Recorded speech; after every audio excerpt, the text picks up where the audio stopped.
Hello, my fellow kaiju fans. I'm Godzilla Guy G, and welcome back to the Triple G Cast. That's right, the series that never dies but is always on life support and sometimes slips in and out of a coma.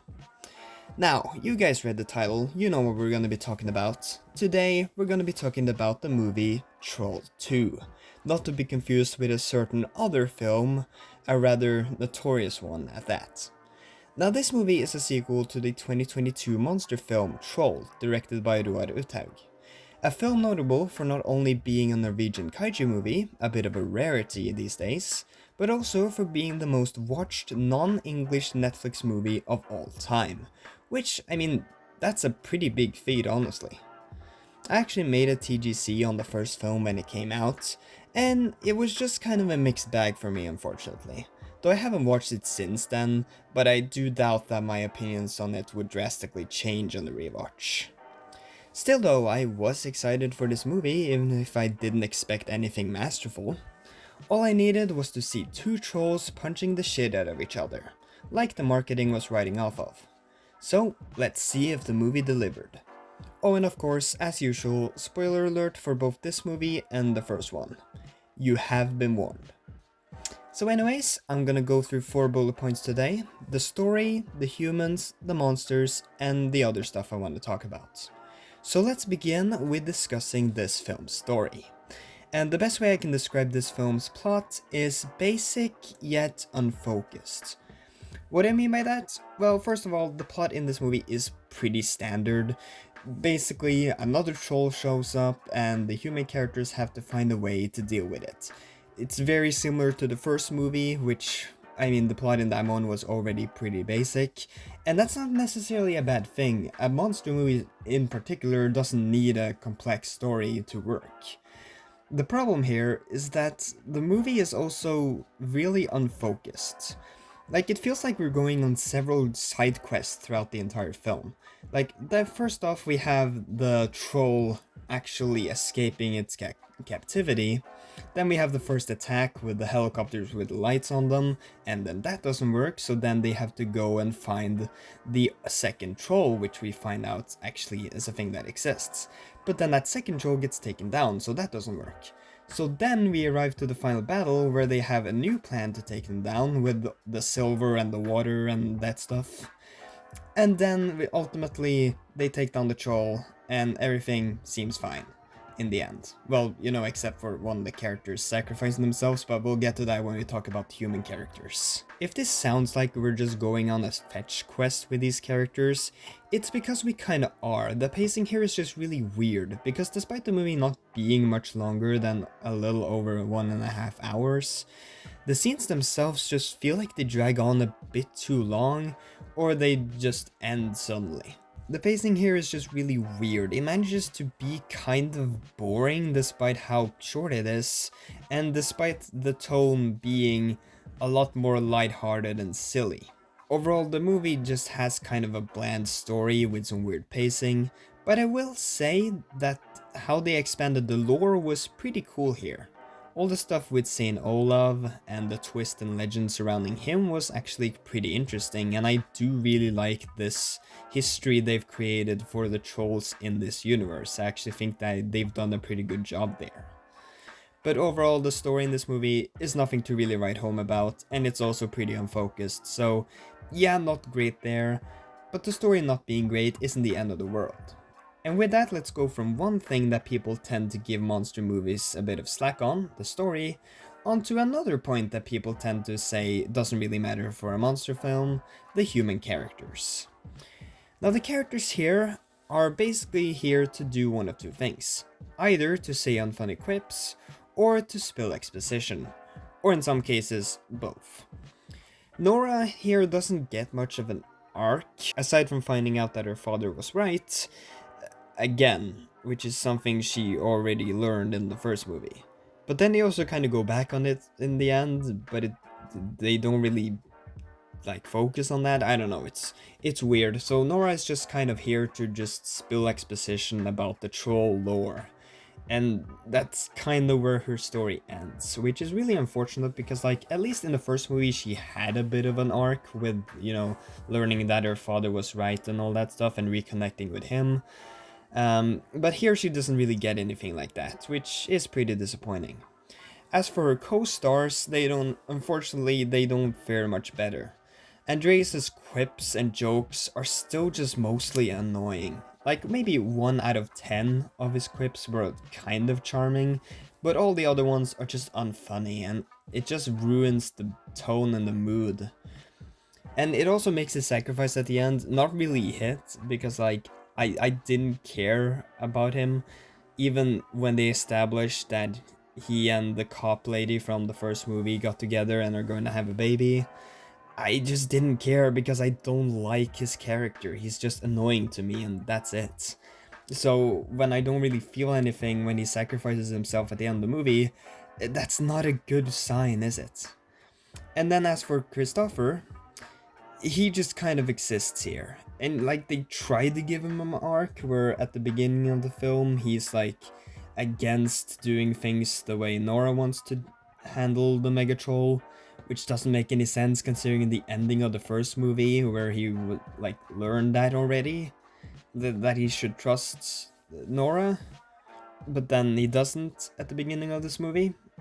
It doesn't really make sense. And then his friend dies, and then after that he's like completely fine with just going along with whatever Nora has cooked up. It just feels like they didn't know what to do with him in this movie, but they kinda had to have him here because he was an important character in the first movie, so they just kinda had to bring him back.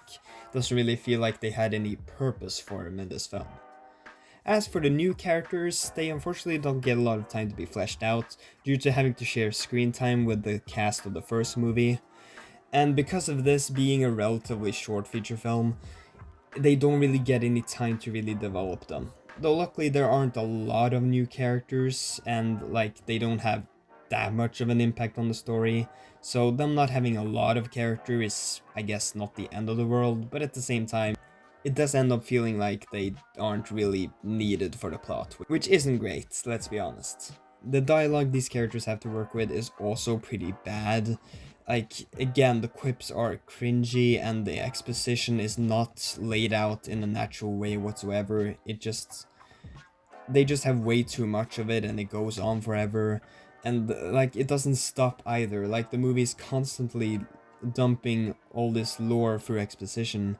And, like, the lore itself is cool, but the way that they tell it isn't really that great. Aside from in the opening where they have that cool like animation style when they tell us the Saint Olaf and troll backstory, that was actually pretty cool. But aside from that, it's just characters talking and it gets really boring after a while. So yeah, overall, I'm not a fan of the human characters in this movie. Similar to the first one, they're either here to say unfunny quips or to spill exposition, so yeah, not great here. But now, let's get on to the thing that people are actually watching this movie for, including myself, which are of course the monsters, aka the trolls. I'll start off positive here by saying that the CGI on the trolls still look really great. This movie had a budget of, I think, roughly around $10 to $11 million, at least according to my research. So again, it's a little bit of a more on the cheaper side, at least compared to a lot of other Hollywood movies. And the trolls look pretty good for the most part. Like, they look real and they look great. So yeah, I don't really have any complaints about the CGI here. As for the designs, they're alright, they stay consistent with how the Mountain King looked in the first movie, and they have just enough differences to them to where you can easily tell which one is which, so that's good. Though I feel like they could have gone a little bit further, like, why not have the Mega Troll have like 2 heads or something? Like, that would have been cool. They even showed something like that in the opening, so like, I just feel like they could have gone a little bit further with the designs here, but overall the designs are still alright. As for the trolls and what they do, well, Megatroll has some rampage sequences that were fun enough, but I feel like there just wasn't enough of them. Like, again, the movie is pretty short and it has a lot of things going on, so Megatroll doesn't get a whole lot of scenes to really do stuff. But like, the scene where he crashes the after-ski party, that was fun, so like, these sequences are fun enough to watch. I just kinda wish there were more of them, or that they were longer. overall. But as for the Mountain King's son, he is a fraud. Like, this guy just shows up and then gets one shot in this first encounter with the Megatroll. Megatroll doesn't even have to touch him, he just crushes the ice underneath him, and then he like, the movie wants you to think he drowned, but he didn't because he shows up at the end, so I guess he was just stuck under there or something? I don't know how that works. And then in the second fight, the actual fight between him and the Megatroll, he gets like 2 hits in before just getting taken out completely. Again, with like drowning. And it's just so underwhelming, he doesn't do anything. He gets 2 hits in, and that's it, which is really lame. And that gets me on to the final fight, which the whole movie advertised itself around. Like, just look at the poster, and it lasts for like a minute, maybe not even that. Like, the actual fight itself is so unbelievably short, and it's not the focus of the final fight either. It's more around the human characters, and again with Andreas and his sacrifice. The trolls, they barely interact, and it's so disappointing because again, that's what the movie was marketed around. Like, give a movie like Godzilla vs. Kong credit. Yeah, sure, there was a lot of focus on the human characters, but when Godzilla and Kong actually fought in the finale, the fight lasted for longer than a minute and actually had cool things happen, and like both monsters actually got good hits in. That doesn't happen here, and because of that the final fight is extremely underwhelming. So yeah, overall, the monsters, the trolls, have good CGI and the designs are good enough, and Megatroll has some fun scenes, but the actual fight that the movie has been advertised around is really disappointing, and man, it feels like so much missed potential. Like, if you're gonna advertise it around this fight, have it last a bit longer and have some fun with it, have some creativity with it. I just don't get it. It's a huge letdown, and yeah, it just left a really bad taste in my mouth. Anyways, on to my final bullet point, the other stuff. I just want to talk about the tone for a second here, because the tone in this movie is really confused. Like, it clearly has a more comedic and silly approach, even more than the first one, which the first one had some, silly sequences and stuff, but it mostly took itself pretty seriously. This one is definitely going for a more silly and just comedic kind of tone. But the thing is, it doesn't quite commit enough to it to where it's just this movie that you can turn your brain off to and just have a good time, because it still wants to have serious moments and emotional moments as well, like I said with Andreas the Sacrifice, which doesn't work because the tone of the movie doesn't allow that scene to hit as well as it could have otherwise. Like, again, it's not impossible for a movie like this to be both silly but also have some emotional moments to it. But it doesn't manage to balance this properly, and like, when it isn't able to do that, and it also isn't able to just commit to being a goofy movie, at that point it's not delivering in either end, and it's not really satisfying anyone. So like, I don't know, it's this weird middle thing that doesn't work. And overall, it makes the movie kind of a bore to watch, honestly. But overall, I'm gonna end the actual review part of this video on a positive note, and that is that the final scene is a nice enough way to tie things back to the mythological aspect of the film, and it's a nice ending scene, honestly, so it's got that going for it. Oh, actually, I forgot to talk about the post-credit scene, which has this really weird mini troll.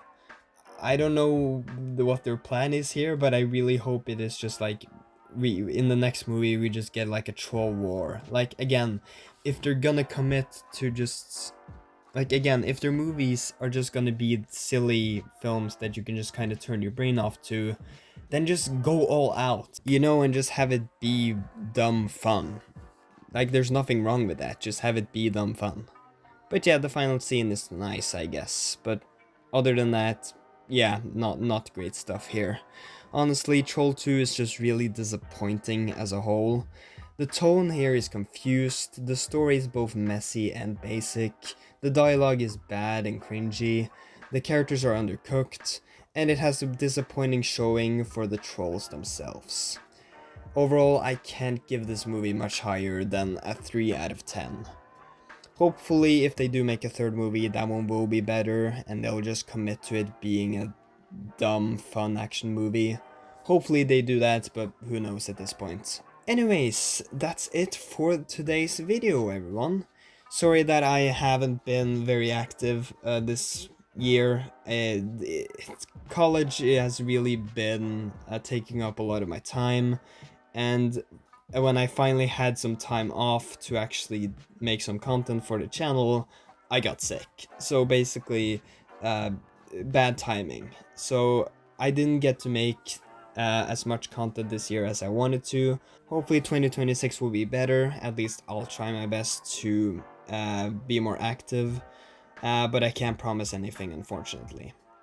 But either way, thank you guys so much for watching this video. I really hope you guys had a nice holiday, and Happy New Year's everyone, and I will see you guys in 2026. Bye bye.